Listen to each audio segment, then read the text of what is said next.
Actuel Media filɛbagaw Mali kɔnɔ ani Mali kɔ kan nin wagati na aw minnu sigilen bɛ k'a ka émission mandi la n'o émission faso rap ye an ka foli bɛ aw bɛɛ lajɛlen ka yira la émission faso rap ye émission ye an bɛ artistes wele ka na plateau sanfɛ an'u ka jɛ ka masala ɲɔgɔn fɛ u ka carré musical la an'u ka projet pour que fanu ani melomani bɛ se k'u ka baaraw faamuya cogoya min na parce que ni artistes jateminɛ u bɛ si ka taa studio la ka baara kɛ ka di aw ma kuma bɛɛ lajɛlen na aw bɛ content u bɛ baara kɛ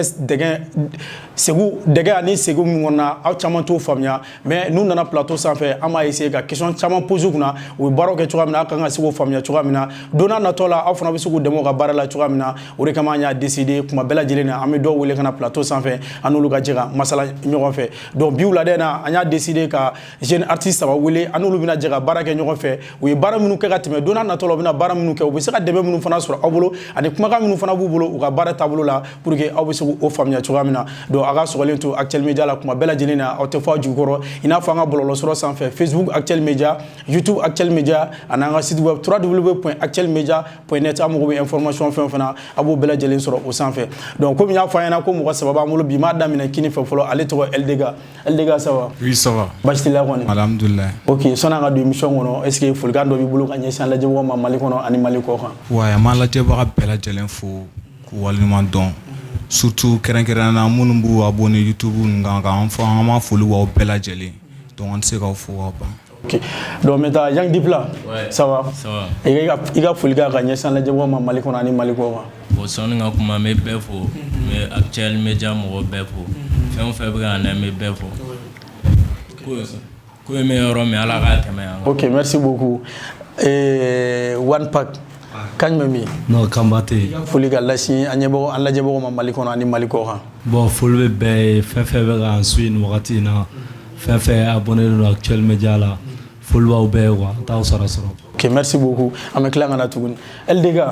voilà donc an yɛrɛ bɛ émission min kɔnɔ bɛɛ b'a dɔn émission hip hop de don depuis a fɔra k'a bɛ ka na plateau sanfɛ donc aw tɔgɔ o de bɛ fɔ mais i b'a sɔrɔ tɔgɔ wɛrɛ m'aw la so depuis sɔnni a ka rap daminɛ k'a fɔ c'est pas parce que a tɔgɔ man di aw ye mais a bɛ baara min kɔnɔ o de b'a demander a ka na ni tɔgɔ dɔ ye pour que aw bɛ se ka identifier n'a ye cogoya min na LDK ne y'o fɔ sisan mɔgɔ caman b'i yɛrɛ ɲininka est ce que i bɛ se k'i tɔgɔ ni jamu yɛrɛ fɔ en même temps LDK nana cogo di? Ouais effectivement yan kuma in diyara n ye trop effectivement n yɛrɛ tɔgɔ Mamadou Cissé n bɛ Lafiyabugu Alifariga ka yɔrɔ la bon LDK yɛrɛ n y'a daminɛ ni Lil Dreno ye parce que Dreno bɛ n yɛrɛ frère ye donc n'ale tun bɛ to ka dɔnkili la ɲɔgɔn fɛ finalement n y'a kɛ Lil Dreno ye L c'est Lil D Dreno K Kotigi.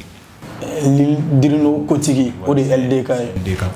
Ouais, souvent on a des leader Kotigi, Lil Dreno Kotigi. Ouais. Ok, mais il y a un mouvement daminɛ san jumɛn parce que il faut Dreno bi de kun ka di bɛɛ b'a kalama ale fana kun bɛ sigida naaninan yan mais e y'a daminɛ san jumɛn en même temps mun de y'a diya e ye alors que ale kelen tɛ se ka tɛ rappeur ye? Ouais, bon effectivement a dɔnkililacogo yɛrɛ de tun ka di ne ye.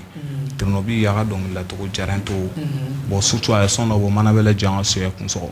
Ouais, o bɔra 2012 bon ni Lil Dreno a commencé 2012 bon n tun bɛ rap kɛ de temps en temps. Mais n tun tɛ ka minɛ ni n bolo fila ye bon 2019 n y'a minɛ ni n bolo fila ye voilà donc a bɛ komi n y'a commencé 2019 ouais mais 2012 de n ye hip hop choix quoi voilà bon n y'a kanu k'a dɔn n bɛ fɛ k'a k'a ye 2019 de. mais i yɛrɛ ka micro ta pour que i fana ka fanu kana i nɔfɛ k'i ka baarakɛ taabolo dɔn ani tala min la i y'o de découvert kɛ 2019 la. 2019 voilà sinon a tɔ o tun ye Dreno Lil Dreno kow ye voilà bon sisan 2019 de LDK leader Kotigi donc n bɛna continuer quoi. Ouais. Ok, m'a fait gagner niveau la fin et quel est Adam ne ni groupe de Adam ne ɲɔgɔn fɛ parce que n'i y'a jateminɛ sigida la caman b'a daminɛ ni groupe ye ou bien i kelen de y'a daminɛ depuis i bɛ baara in na. Ouais bon Dreno yɛrɛ kun ka groupe bɛ yen nɔ Kotigi bugu ouais Dreno b'i ka groupe tun bɛ yen bon an tun b'o groupe kɛ an kun b'o groupe la quoi bon toujours n bɛ groupe la mais toujours n bɛ carrière solo de la quoi n kelen de bɛ n ka dɔnkili la quoi hali n'an ye groupe sigi an bɛ groupe sɔn bɔ mais toujours ne de bɛ n kelen na quoi. Ouais. Ok mais tila ka na Young Dipla a bɛ cogo di? Voilà n ye question kelen posé n'i y'a jateminɛ aw ye artistes de ye rappeurs de ye c'est pas parce que tɔgɔ min dira aw la depuis aw ka denkundi na k'a fɔ ko tɔgɔ man da o tɛ mais identité dɔ de don k'a jira mɔgɔ la a bɛ mouvement min kɔnɔ k'a jira i tɔgɔ yɛrɛ i bɛ se ka kɛ n'a mais n'i ye tɔgɔ wɛrɛ fana ta o fana tɛ kojugu ye pourquoi Young Dipla nana sɔnni o cɛ i tɔgɔ n'i jamu yɛrɛ? Bon ne yɛrɛ tɔgɔ ni jamu Noël Jara. Noël Jara. Ɔ Young Dipla nana cogo di? Young Dipla in i ma Dipla nana an bɛ carré de kɔnɔ wa i ma donc a ko ka ca quoi a di an fɛ i ma a placer an fɛ wa i ma Young Deep la nana ten ne quoi voilà e y'o fɔ sisan ne ni lajɛbagaw olu caman faamuya nin na a di yan fɛ a bila yan fɛ mais o tɛ se ka wala a ye bɔ bɔlɔn kɔnɔ bɔ i b'a suwa dɔ bɔlɔn kɔnɔ mɔgɔ de b'a suwa mais dɔ bɛ k'an lajɛ sisan o tɛ bɔlɔn kɔnɔ na o i b'a sɔrɔ ale bɛ so kɔnɔ a fɔ k'u abonné dɔrɔn o b'a bɛɛ sɔrɔ o b'a bɛɛ sɔrɔ ɔ Yang dun bon Yang ye anglais de mais jeune ouais donc y'o de fara ɲɔgɔn kan donc k'a kɛ Young Deep la ye mais an bɛ se k'a dɔn i ye musique kanu cogo di en même temps sɔnni i ka don a la est-ce que idole dɔ de tun b'i la n'i tun b'o ka musique lamɛn ou bien i yɛrɛ nana cogo di musique kɔnɔ bon n ka idole yɛrɛ n bɛ se k'a fɔ Iba One Umu Sangare Yampo i ma olu de tun ka di i kojugu olu n m'olu yɛrɛ de lamɛn wa i ma mais n ka micro ta don i ma o sababu bɔra Yampo de la wa parce que n kun b'ale lamɛn a kun ka di n ye trop i ma mais mun ye Yampo ka fɛnw diya ye bon i ma wa son yɛrɛ de ne don wa i ma n'o tɛ ne kun t'ale lamɛn ten ne kun ka base bɛɛ Iba One de wa i ma ni Umu Sangare ninnu wa i ma mais kɔfɛ e nana falen Yampo ka fɛnw diyara ye trop a ka EP bɔlɔn wala o son ne diyara ne ye wa i ma a bɛ n'a fɔ a bɛ ka kuma ne ka vie kan voilà i ma EP in bɔra i n'a fɔ ne yɛrɛ de ka vie kama wa i ma bon finalement a fɛnɛ ko diyara n ye wa i ma a bɛ yɔrɔ o yɔrɔ min yen nɔ quoi donc k'i t'olu lamɛnni na k'i t'o lamɛnni na fɔ don dɔ la i yɛrɛ nana micro ta mais an bɛ se k'a dɔn i ye micro yɛrɛ ta san jumɛn bon ne ye micro ta 2020 2020 i kɛlen ka micro ta est-ce que a daminɛ na parce que n'i y'a jateminɛ mɔgɔ caman bɛ yen u tɛ sɔn u denw ka rap kɛ ou bien dɔgɔninw ka rap kɛ k'o sababu kɛ ko caman ye i n'a fɔ rap la classe minnu tun bɛ yen olu tɛmɛlen neniw ani banini ni faneniw u ye rap nege bɔ mɔgɔ caman na mais au moment que i b'a daminɛ wagati min na 2020 na est-ce que i ye problème dɔ sɔrɔ famille na n'u ko k'i k'a dabila ou bien soit i ma problème sɔrɔ i y'i to i ka continuer n'a ye fo an bɛ bi la i bɛ ka continuer halisa bon ma problème foyi sɔrɔ i ma parce que n yɛrɛ grand sœur yɛrɛ i ma n ka ko ka d'ale i ma tɛ foyi gɛlɛya n bolo wa ma problème ba sɔrɔ a la wa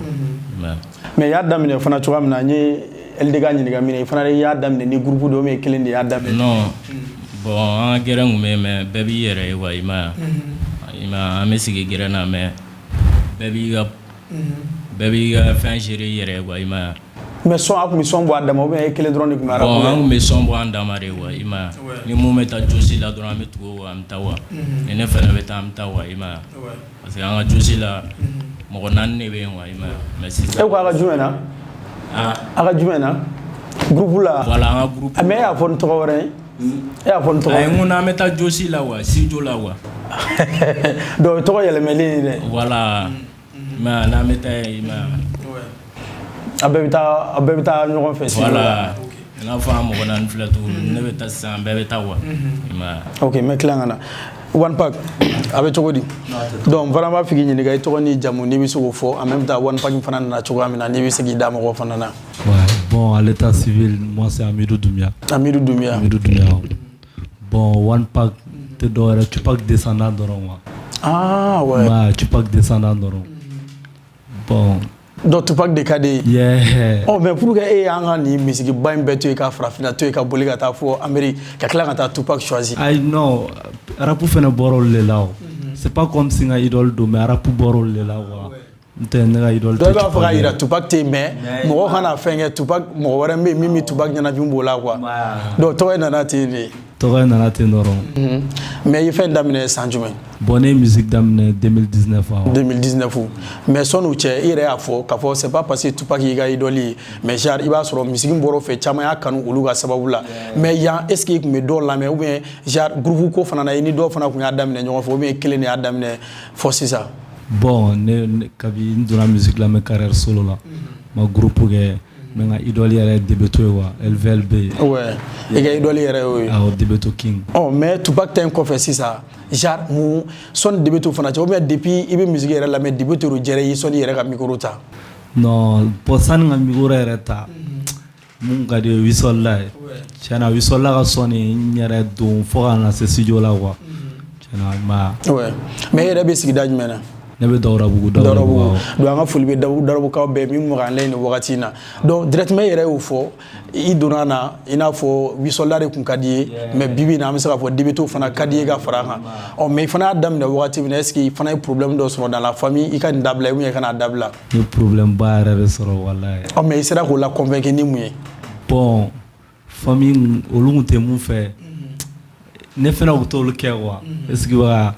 olu ma siran rap kɔnɔ fani bani ninnu ani dɔrɔgu ta ninnu mais bon heureusement ma don ko da fɛ quoi mais bon sans fo ka n'u yɛrɛ la convaincre u yɛrɛ sɔnna quoi wɛrɛ to yen mais i y'o min fɔ caman ka famille jɔrɔ kun y'o ye mais i b'a sɔrɔ caman fana bi jɔrɔ kalan yɔrɔ de la parce que ni caman donna musique la i b'a sɔrɔ musique a bɛ kalan dun donc directement caman fana jɔrɔ kun ye mais e t'a la est-ce que i bɛ ka continuer n'a filɛ ou bien dɔ dun non bon fɛn ma fɛn dun n bɛ ka continuer n'a filɛ u yɛrɛ jɔrɔla kalanko in na trop même mais n yɛrɛ arrangé togo dɔ la k'u kɛ ɲɔgɔn kɛrɛfɛ quoi si kana si tiɲɛ mais bibi de bɛ niveau jumɛn na école la bon n ye 10e kɛ ni congé taara n ka taa 11e na ayi i bɛ taa 11e na ou bien kan ka taa di ayi non n bɛ taa 11e na o résultat i bɛ kan ka taa parce que résultat ko tɛ 10e na 11e na o voilà donc n'i ye moyenne sɔrɔ dɔrɔn non n ye moyenne sɔrɔ n bɛ passer awɔ n bɛ taa 11e na ok mais i yɛrɛ y'o fɔ i ye musique daminɛ o wagati la mais an bɛ se k'a dɔn fɔ o ni bi cɛ est-ce que collaboration dɔ b'i ni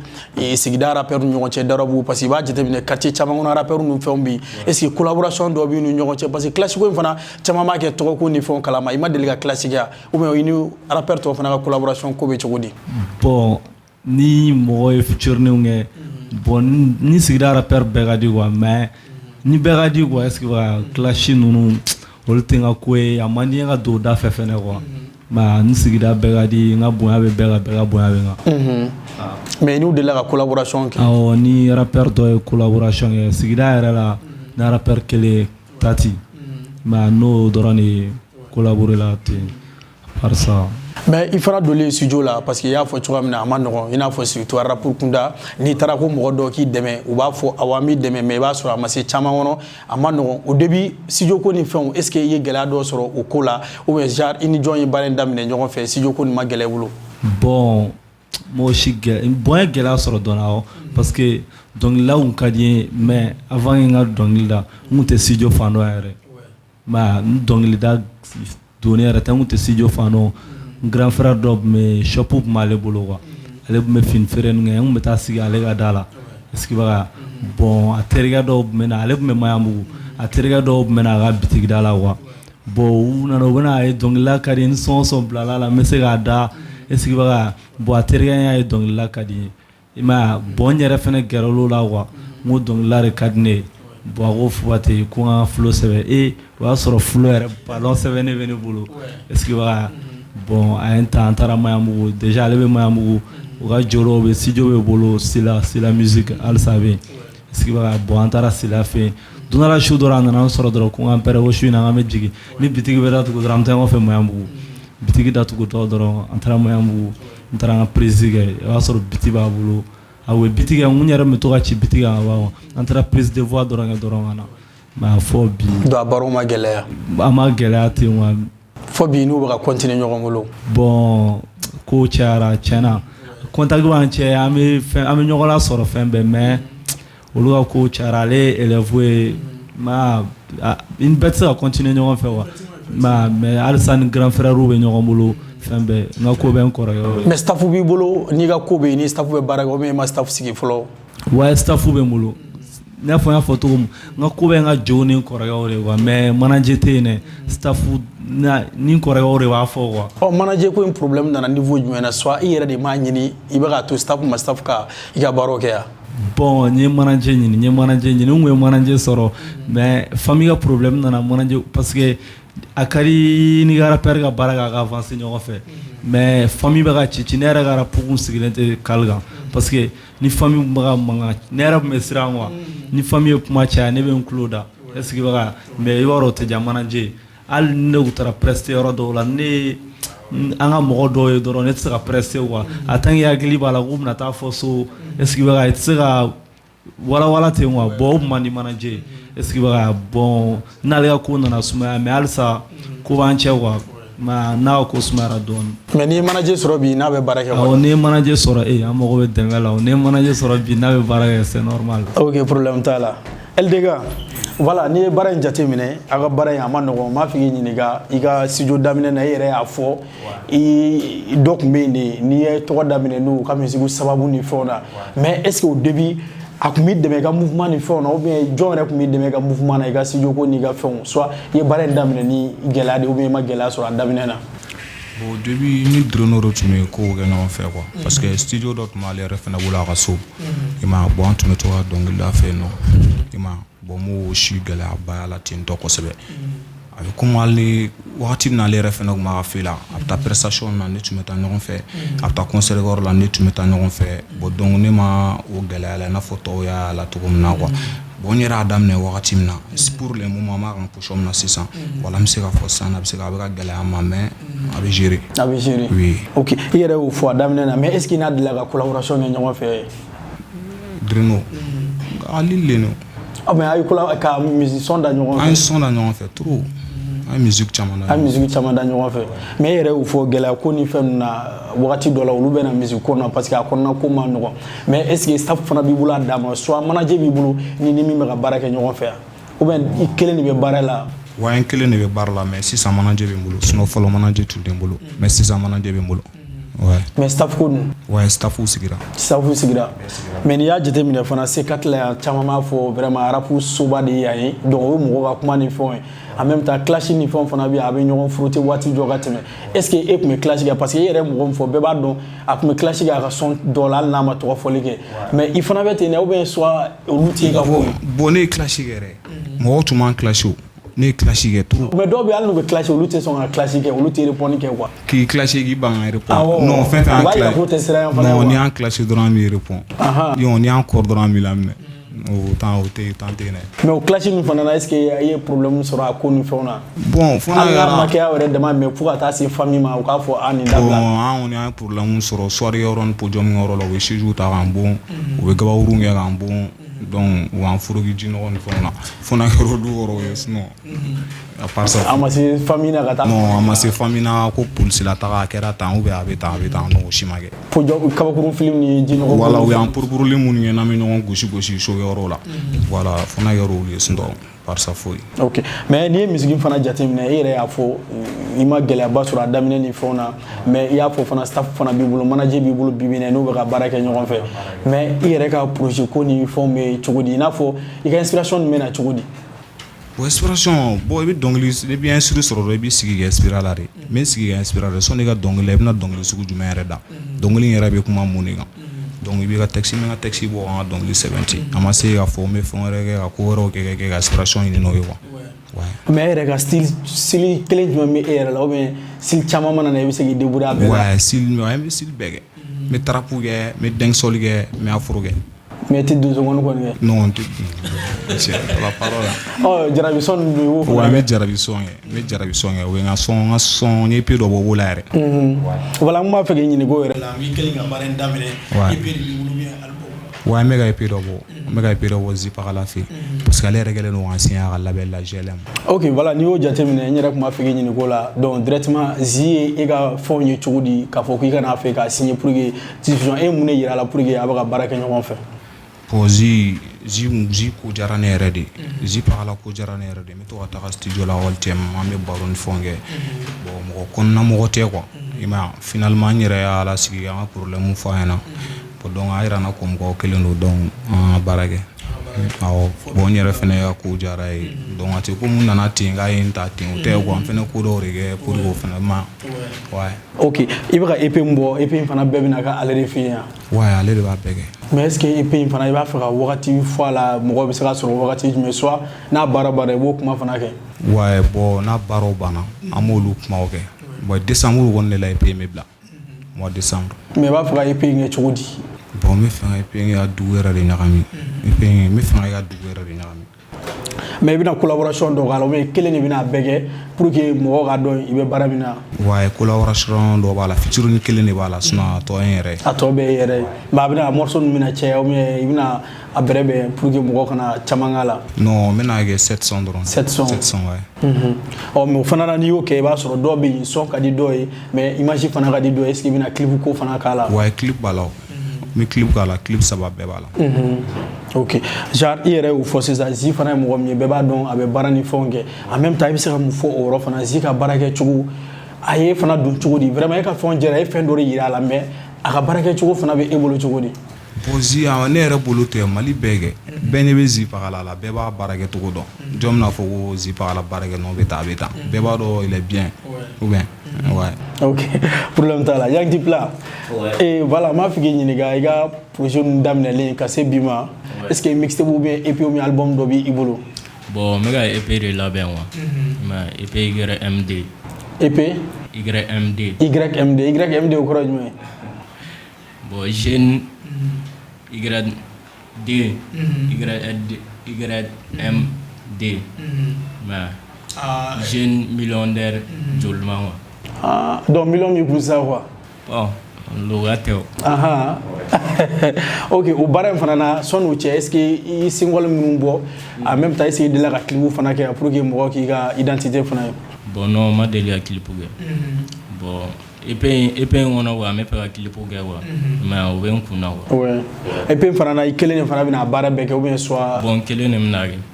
mais studio ko ta yɔrɔ i bɛna baaraw kɛ studio jumɛn na ou bien i bɛna kɛ studio différent na. Non bon n bɛ fɛ ka nin kɛ Potin qualité de fɛ parce que ouais parce que ale de ye n ka beatmaker ye. Mais dɔw fana b'a fɔ n'i y'a ye rappeur fana dalen studio kelen na k'i b'a sɔrɔ o dɔrɔn de b'a dilan ka d'a ma n'a taara studio wɛrɛ na k'a tɛ ci ou bien e t'a to yen. Bon o tɛ non ka taa studio wɛrɛ la a ka di ne yɛrɛ bon ne yɛrɛ tun y'a décidé quoi i m'a ye ne tun tɛ fɛ k'a bɛɛ kɛ ale fɛ yen quoi i m'a ye bon n bɛ fɛ ka nin bɛɛ kɛ ale fɛ yen quoi i m'a ye. Ɔ mais mun hakilina de nan'i bila ka EP kɛ nin wagati in na. EP a bon parce que n y'a dɔn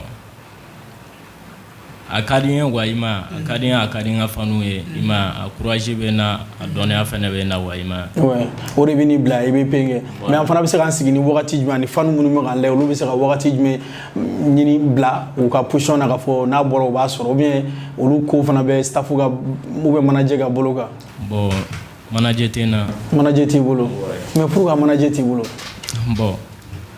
Bon ma manager sɔrɔ de. Depuis e fɛn daminɛ i kelen de bɛ k'a kɛ staff kɔni b'i bolo. Ɔ mais pour que e ka staff la e se ka dɔ lajɛ n'u ka baara kɛ ɲɔgɔn fɛ ou bien soit pour que artiste fana tɛ sɔn ka demande kɛ ka na ka manager wele ka na ou bien soit b'a to manager yɛrɛ de ka na aw ɲini yan. Voilà bon o de ka di ne ye wa i m'a ye. Bon i ka ne ka baarakɛlen a ka diya i ye wa i k'a dɔn talent bɛ ne la i ka na wa i m'a ye. Bon a man di ne ye ne ka taa don mɔgɔ kan quoi i m'a ye ni ne ye n ka baara kɛ n'a ko diyara i ye i bɛ na an bɛ baara kɛ mais ne yɛrɛ ka wuli ka taa don i kan non jamais ne t'o kɛ. Donc olu man di ye. Fɛn ɲuman de b'a yɛrɛ fɛ. Fɛn ɲuman de b'a yɛrɛ fɛ. O fana ye tiɲɛ. Ɔ mais genre i yɛrɛ bɛ ka EP min fɔ o labɛn cogo fana i bɛ k'a kɛ cogo di an bɛna misigi sugu jumɛn sɔrɔ EP in fana kɔnɔ na. Bon drill o ni trap a banna. Drill ni trap mun de y'o diya wɛrɛ ye. Bon trap yɛrɛ de ka di n ye wa i m'a ye o de ye n ka base ye mais sisan n bɛ drill kɛ wa i m'a ye. Dɔw yɛrɛ ka genre ye drill ni trap ni ye quoi. Voilà i m'a ye bon ni EP in bila la sisan n bɛna na ni genre wɛrɛw ye wa i m'a ye parce que olu bɛɛ projet bɛ yen quoi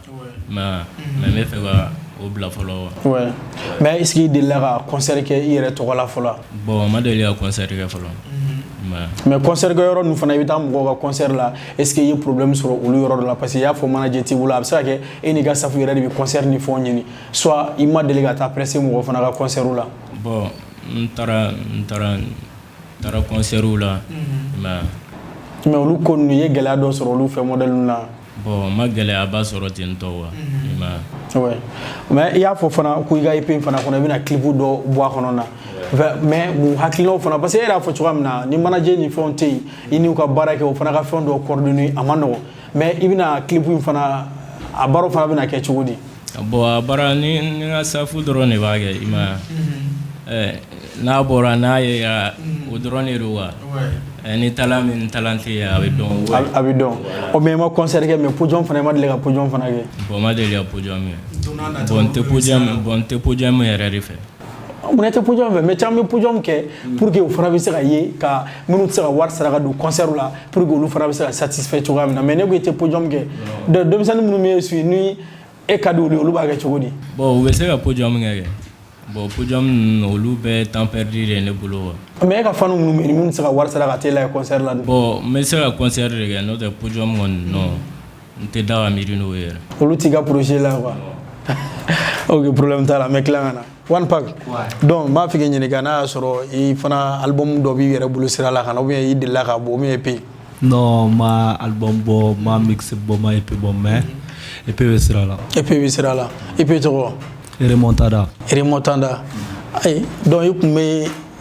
remontada nana cogo di. ne m'a f'i ye ne ka rap ko kun ka gɛlɛn a yɛrɛ kun bilalen don ne kun bɛ ka rap jɔ donc fo n ka remontada kɛ de. fo i k'o kɛ ɔ mais i fana bɛna o kɛ cogo di n'a y'a sɔrɔ ni fana bɛ label dɔ la ou bien studio dɔ de b'i ka baaraw kɛ ou bien soit e ta ye ni studio min jɛra i bɛ taa baaraw kɛ o studio la. bon an mɛnna munumunu la studio la tiɲɛna mais pour le moment an ka studio tigi yɛrɛ Wachimi bɛɛ bɛ baara kɛ ale de fɛ quoi. Jikɔrɔni ACI la ale de ka mɔgɔ ye san. ale de bɛna EP in fana bɛɛ kɛ. bien a ka di n ye ka bɛɛ k'ale de fɛ yen. mais EP in fana na i kɛlen don ka morceau dɔ jateminɛ a kɔnɔ ou bien EP in kɔnɔ i bɛna kuma mun de kan ka di fanu ma. bon remontada de don featuring kɔni t'a kɔnɔ featuring t'a kɔnɔ clip t'a kɔnɔ. mais n'i ma featuring k'a kɔnɔ u b'a fɔ n'a ye ko donc pourquoi kɛlɛ de bɛ ni tɔ ni ɲɔgɔn cɛ ou bien soit mun na featuring tɛ k'a kɔnɔ. kɛlɛ tɛ ne ni mɔgɔ cɛ o bɛɛ de bɛ ne ni bɛɛ cɛ featuring olu bɛɛ bɛ yen mais sigibaga n yɛrɛ ɲuman ye fo n ka remontada kɛ n kelen de ka ko ye o ye o ye n kelen de ta ye donc n kelen de b'o ko kɛ k'o ban sigibaga ni featuring kɔni don an bɛ bɛn n'olu ye kɔfɛ o ouais o fana ye tiɲɛ. bon EP fɛnɛ yanni EP fɛnɛ cɛ ko wɛrɛw bɛ yen a bɛ se ka kɛ ni dɔ ye featuring kɛ yanni EP cɛ. e fana b'a la donc est ce que i delila ka concert ou bien podium kɛ. bon ma concert kɛ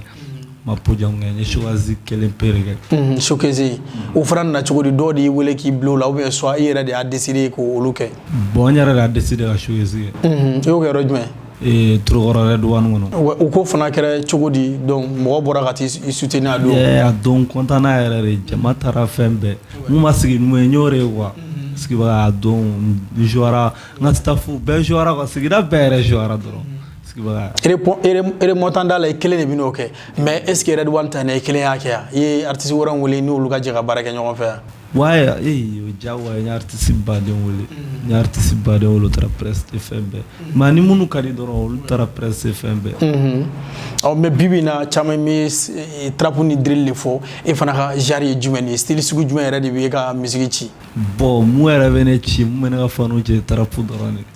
awɔ ne ka. Mandeng ninnu bien olu t'i ka ko ye quoi. n'a furu trap ninnu. Jarabison fana t'i ka ko ye. Jarabison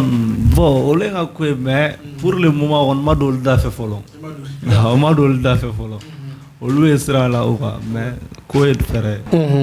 donc genre dɔ bɛ se k'i ye u b'a fɔ non i ka musique ka d'a ye ou bien i taabolo ka d'a ye label ko ni fɛn ninnu i b'a sɔrɔ caman bɛ yen i b'a sɔrɔ i yɛrɛ bɛ se ka baara dɔ k'i yɛrɛ mais i bɛ taa label la pour que i fana bɛ se ka i ka baara professionnalisme cogoya min na mais hali kelen i bɛ se ka a kɛ professionnalisme mais est ce que label dɔ bɛ i bolo bien i ni dɔ delila ka kuma label ko ni fɛnw na soit a man di i yɛrɛ ye n'i ka staff ka baara kɛ ɲɔgɔn fɛ fɔlɔ.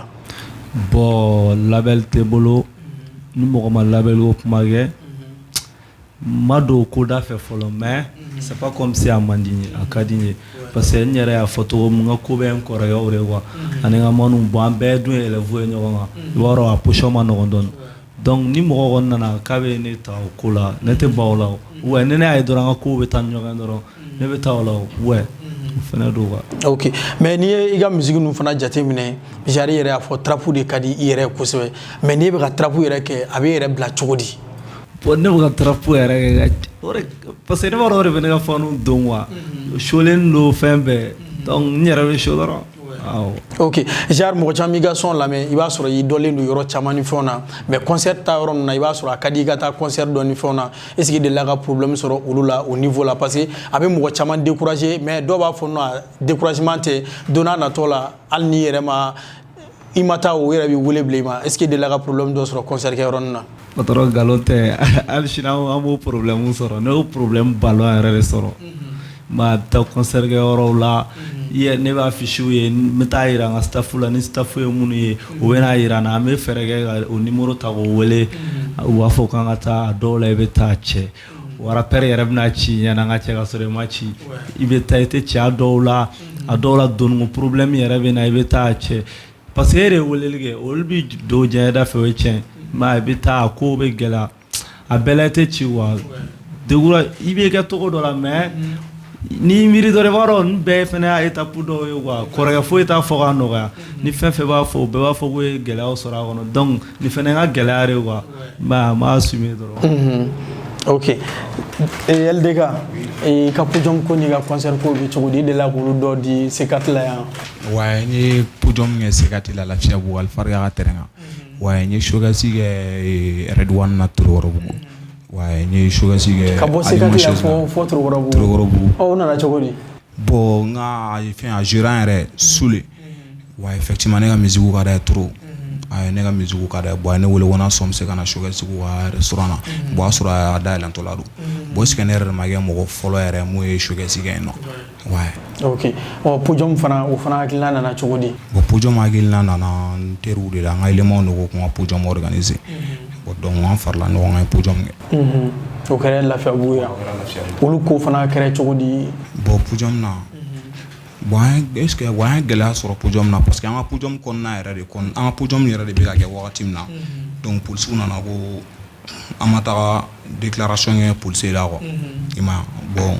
an kɔni t'a dɔn ko nana ko la mais an y'a arrangé sinon foyi an ma gɛlɛya foyi sɔrɔ a la bɛɛ dɔnkili da bɛɛ content na sigida bɛɛ ko k'a diyara u bɛ planning yɛrɛ ko an ka segin a ɲɔgɔnna wɛrɛ kan. I artiste mun fana wele olu fana nana presque bɛɛ gérera. Ok, bibi na ni ye misigu fana jateminɛ style caman b'a kɔnɔ e yɛrɛ y'i da maga fɛn caman na mais e yɛrɛ ka style base yɛrɛ ye jumɛn ye? Wa ne ka style yɛrɛ base yɛrɛ ye dancehall de. Dancehall. Mais mun y'o o diya e yɛrɛ ye? Bon dancehall n'o ye Dreno de la i b'a ni dancehall ye Dreno ka côté de la bon ayi o kɛra n ka style base yɛrɛ mais n bɛ style tɔw kɛ n bɛ trap kɛ n bɛ drill kɛ. Mais ni bi dancehall yɛrɛ de kɔnɔ kojugu i bi dancehall yɔrɔ kɔnɔ ne yɛrɛ tɛ mɔgɔ si la fɛn fɛn bɛ se ka ne ci dɔnkili la. Mais ka inspiration ninnu fana bɛ na cogo di? Pour ne ka inspiration kɔni bɛ na dɔrɔn ne ni biti sɔrɔ ka biti lamɛn ka fɛrɛn kelen ne bɛ inspiré ouais ne bɛ inspiré surtout ni wulila ka bɔ sunɔgɔ la fajirifɛlanin ninnu fɛ ouais ni kɔnɔw de b'a kɛ ɲɔgɔn fɛ. Donc wagati ninnu de ka di yɛrɛ. Wagati yɛrɛ kɔnɔw bɛ ka kasi yɔrɔ de bɛ kɛ biti mankan kulo mais inspiré. I bɛ inspiré ka di n toro. Mais est-ce que i ye Redouane fɔ o bɛ fɔ Torokorobugu ka bɔ C4 la ka taa C5 na mais est-ce que concert wɔɔrɔ na i delila ka problème sɔrɔ concert la ou bien concert ko ninnu t'i ka fɛnba ye n'i ma wele min na i tɛ taga? Bon Torokorobugu est-ce que a bɛ se ka kɛ fo n'a kɛra rappeur kura wulenninw ye Torokorobugu sinon artiste ka dɔgɔn Torokorobugu ne ni Jomu tɛ ɲɔgɔn dɔn dɛ ouais. Oh mais quartier wɔɔrɔw na i n'a fɔ palais ou bien stade ni fɛnw na i delila ka ka taa palais la an taara stade la ouais n sera palais la n sera stade la n sera ne yɛrɛ tɛ concert la ko mun kɛra yɔrɔ la Mali kɔnɔ ko ne ma taga jouer yɔrɔ min na ouais. Mais olu caman i yɛrɛ de b'a demander ou bien genre n'i taara parce que caman bɛ problème sɔrɔ la donc e fɛ e ma problème sɔrɔ a concert ninnu na. Bon caman ye Dreno ka relation ye ni Dreno bɛ ka taga n bɛ taa Dreno nɔfɛ o y'o côté ma wa caman base o yɔrɔ ye bon caman fɛnɛ voilà mais je me dɔnkili la i ma mais pour le moment sisan n bɛ ka relation mun sɔrɔ hakɛ a bɛɛ n yɛrɛ ka relation de. Ouais ok i ka EP i ko e bɛna EP de bɔ mais est-ce que o kɔfɛ programme wɛrɛw b'i bolo don n'a nataw la ka di fanu ma min bɛ se ka kɛ concert ko bien album ko bien soit fɛn wɛrɛ ye sɔnni 2022 fana ka ban? Ouais n kan ka podium yɛrɛ kɛ Lafiya Bugu n kan ka podium kɛ décembre kɔnɔna la EP bɛ bɔ dɔrɔn dédicace m'o kɛ. I b'o kɛ mais est-ce que album ko fana b'i ka programme na? Ouais album ko bɛ n ka programme na a ka di n ye ka album bɔ mais n bɛ EP ko na fɔlɔ ni n tilal'o la n bɛ sɔrɔ ka don o ko domaine kɔnɔ. Ok problème t'a Yang i yɛrɛ y'a fɔ sisan ko podium ko ninnu t'i ka fɛnw na fɔlɔ mais est-ce que programme dɔ wɛrɛ b'i bolo min ti EP min bɛ ka nalen sɔnni 2022 ka ban? Bon projet bɛ yen nɔ i ma morceau damadamani bɛ yen n kan k'o bila yanni EP cɛ wa i ma. Mais i ko Yang Po de ka di o ka musique ni fɛnw mais est-ce que n'a delila ka ɲɔgɔn sɔrɔ ou bien n'a bɛ kuma ou bien genre n'a ma deli ka ɲɔgɔn yɛrɛ? Bon Yang Po fo n'a kɛra a concert la wa i ma n'a bɛ ɲɔgɔn ye n'o tɛ a do a concert e dila ka presse a concert la quoi ma deli a presse mi ta concert ke voilà voilà ma son ne yɛrɛ ka micro ta yɛrɛ ka don josi la ma ne fɔlɔ la Yampo de fɛ ma i bɛ taa i bɛ boliboliw kɛ i n'a tɛ ɲɔgɔn yɛrɛ i bɛ taa yang mɛ i ma o b'a dogo i ma mais fo bi bi n'a ma ɲɔgɔn fɔlɔ fo bi min na i ma bon ne yɛrɛ nana to yen nɔ wa i ma n ka baara kɛ wa i ma ni i ma n'a yɛrɛ y'a ye wa i ma non a b'a ye n'Ala sɔnna parce que a delila ka passer émission in na hali a ma mɛn a passera émission in na yan mais a bɛ se ka kɛ hali ni mɔgɔ wɛrɛ fana y'a ye olu fana bɛ se ka a fɔ a ye ko vraiment dɔ bɛ yen u ka fɛnw ka d'a ye n b'a dɔn n'i taara kɔfɛ i n'a bɛ sɔn ka ɲɔgɔn ye tuguni o mɔgɔ tɛ quoi mais i b'a dɔn ni i sera niveau dɔ fana na souvent mɔgɔ b'i kɛ mɔgɔ dɔ ye k'a sɔrɔ i t'o ye mais i bɛ k'a fɔ cogoya min na n'a ka di i yɛrɛ ka continuer ka baaraw kɛ don n'a nataw la i n'a bɛna se ka ɲɔgɔn ye ok mais don n'a nataw la ni mɔgɔ dɔ nana i nɔfɛ n'a ka jɛ ka baara kɛ ɲɔgɔn fɛ genre a b'a fɛ k'i signer a bɛ se ka kɛ label ou bien fɛn sugu bɛɛ ye est ce que a ka di ye soit i b'a to nin cogoya la i n'i ka staff bɛ cogoya min na a ka baaraw kɛ ɲɔgɔn fɛ bon ni label nana k'a bɛ n signer bon n bɛ taa kɛ i ma parce que ne yɛrɛ b'a dɔn i ma talan mɛ ne la wa i ma n kelen tɛ se k'a labaara ye wa fo dɔ ka na o de kama ne ko pour que i ti manager ɲini ni manager ka baara kɛ mais n tɛ don mɔgɔ kan wa n tɛ don mɔgɔ kan n ka baara comme elle y'a fɔ cogoya min fɛn ɲuman b'a yɛrɛ feere voilà ko in ye baara dɔrɔn de ye n'i ye baara kɛ i bɛ ye wa mais parce que n dalen don n yɛrɛ ka baara la wa mais fana ka inspiration bɛ na cogo di bon ne ka inspiration bɛ na heure bɛɛ hali sisan ne ka inspiration bɛ na i ma n'a na wagati o wagati dɔrɔn i bɛ taga n'a ye heure bɛɛ i ma bon biti o biti tɛ ne ka inspiration bɛ na i ma ok n bɛ tila ka na Wan i yɛrɛ ka projet don n'a nataw la jumɛn don i ye pewu fɔ donc a bɛ se ka kɛ n'album bɛ sira ou bien concert ou bien podium fana bɛ sira la ou bien fɛn jumɛn b'i bolo ka di fanu fana ma bon avant EP me concert gratuit dɔ kɛ parce que ma podium kɛ wa ma podium kɛ choisi n fɛ ma show gratuit kɛ n ka fanu ye wa donc me concert gratuit dɔ organiser o ye an bɛ fɛn o kɛ yanni EP cɛ wa mais ko in bɛɛ bɛ position ko bolo wa n'a kɛra cogo min dɔrɔn comme n y'a fɔ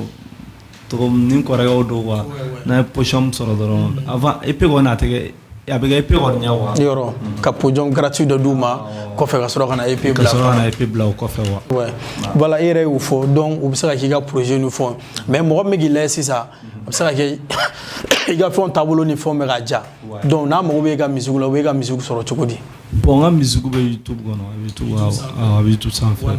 One Pack officiel mais a pas que One PVC officiel quoi mais comme malien tɛ V yɛlɛmalen don a la ten i ma donc PVC mais ni mɔgɔ min y'a sɛ PAC o t'a sɔrɔ non o t'a sɔrɔ f'i ka kɛ V f'i ka kɛ V awɔ V yɛlɛmalen ni A mais pourquoi a bɛ V kɛ A ye parce que au départ on me to ka bila One Pack quoi mais mɔgɔw b'u plaindre k'u bɛ ka don One Pack in na fɛn caman bɛ ka na quoi n yɛrɛ ka fɛnw tɛ ka na mais a ɲini barika bɛ ka bonya quoi bon n fɛnɛ nana yɛlɛma kɛ One PVC ye comme PVC fɛnɛ V ayo ouais n'i y'a bila l'envers la dɔrɔn A don non n'i y'a bila l'envers la A don sinon a tɛ kelen ye dɛ o donc ni mɔgɔ bɛ ka fɛn na dɔrɔn o b'i sɔrɔ o bɛ n sɔrɔ awɔ mais réseau wɛrɛw ou bien Facebook mɔgɔ ni mɔgɔ min fana mago b'i la o b'i sɔrɔ cogo di bon n tɛ Facebook kan i bɛ YouTube dɔrɔn de kan Instagram ani Instagram ninnu donc ni mago b'i la dɔrɔn One PVC i b'i ka fɛnw bɛɛ sɔrɔ ok problème t'a LDK voilà i komi i yɛrɛ d'a ma i ka projet ni fɛnw na donc ni mɔgɔ min fana mago b'i la o b'i sɔrɔ cogo di ni mɔgɔ bɛ na i bɛ sɔrɔ n ka numéro la ou bien i bɛ sɔrɔ n ka manager ka numéro la mais YouTube ko ni réseau ko ninnu fana est ce que o bɛ se k'i ka son ou bien i ka projet fana sɔrɔ yan ouais n bɛ YouTube kan n bɛ Insta kan n bɛ Facebook kan n bɛ TikTok kan n bɛ réseaux sociaux bɛɛ kan LDK ou bien LDK officiel YouTube n'o tapé dɔrɔn o b'i ka fɛn bɛɛ sɔrɔ i b'a bɛɛ sɔrɔ ok émission fana tɛ kuncɛ a bɛ kuncɛ ni freestyle ye donc freestyle mana yɛrɛ ja i yɛrɛ b'o kɛ quoi d'accord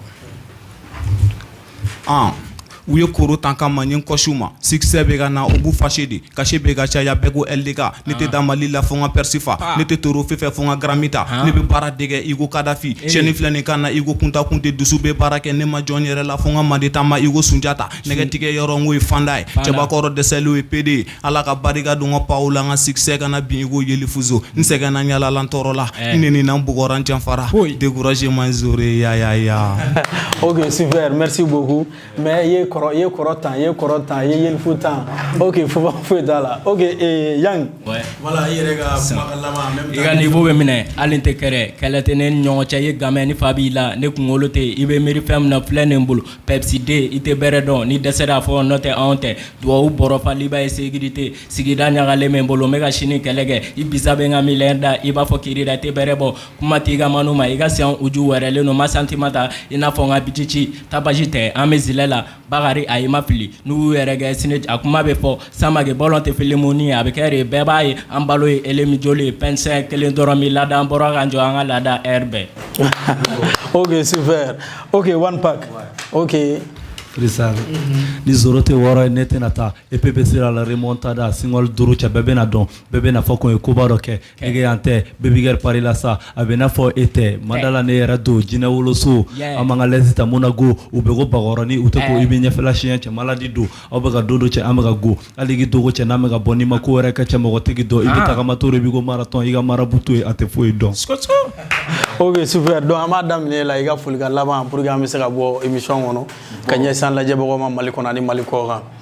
o kelen dɔrɔn de don foli bɛ an layɛbaga bɛɛ foli bɛ maliyɛn cɛman n'a musoman bɛɛ fɛn fɛn bɛ k'an suit Mali la ani Mali kɔ kan foli b'aw bɛɛ mais halisa u ka don an ka page kɔnɔ u ka taa a filɛ an tɛ foyi ye n'olu tɛ dɔrɔn Enfin, merci beaucoup. Donc, LDK,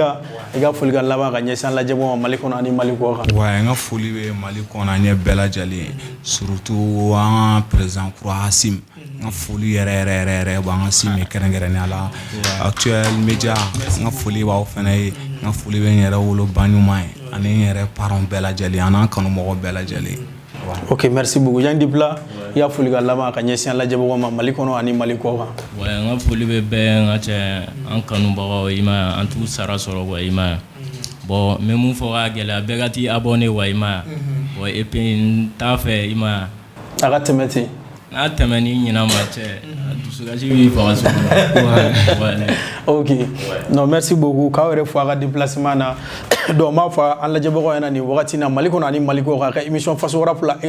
Actuel Media sanfɛ an kun ye wele bila LDK kan donc a nana plateau sanfɛ alhamdulillah a ye fɛn caman fɔ a y'o faamuya a bɛ ka projet minnu fana labɛn don n'a natɔ la a bɛ n'olu bɛɛ sɔrɔ a sanfɛ ni Ala sɔnna a bɛ tila k'a sɔrɔ plateau in fana sanfɛ parce que an fana sigi kun ye n'o baara min kɛ k'u wele ka na pour que an n'u ka se ka baara kɛ ɲɔgɔn fɛ ka Yang Dipla fana wele ale fana nana a ye fɛn caman fɔ a y'o fana faamuya a fana bɛ ka projet dɔw labɛn don n'a natɔ la ni Ala sɔnna a b'ale fana sɔrɔ plateau in sanfɛ ani One Pack k'ale fana wele ale fana bɛ ka projet dɔw labɛn aw ye nin kɛkun de ye pour que Mali rap fana bɛ se ka avancer cogoya min na an sigi kun ye k'u wele ka na plateau sanfɛ fɛn mun kun n'o kan cɛ u ka se k'o ɲɛfɔ pour que aw fana bɛ se ka faamuyali sɔrɔ o la cogoya min na donc an ka foli bɛ aw bɛɛ lajɛlen Mali kɔnɔ ani Mali kɔ kan minnu bɛ Actuel Media suit n y'a fɔ cogoya min na an ka bɔlɔlɔsiraw sanfɛ a bɛ se k'an sɔrɔ i n'a fɔ Facebook Actuel Media YouTube Actuel Media ani an ka site web www.actuelmedia.net an mago bɛ information fɛn o fɛn na a b'o bɛɛ lajɛlen sɔrɔ o sanfɛ hali bi o sa faso rap an sigi kun ye a lajɛli pour que a bɛ se ka laɲɛnamaya cogoya min na an b'a fɔ rappeur mana baara kɛ cogoya min na anw de fana bɛ se k'u ka baaraw labɔ donc halisa a ka sɔgɔlen to Actuel Media la faso rap la aw tɛ fɔ a jigi kɔrɔ ne b'a fɔ Ala k'an bɛn diɲɛ waati wɛrɛ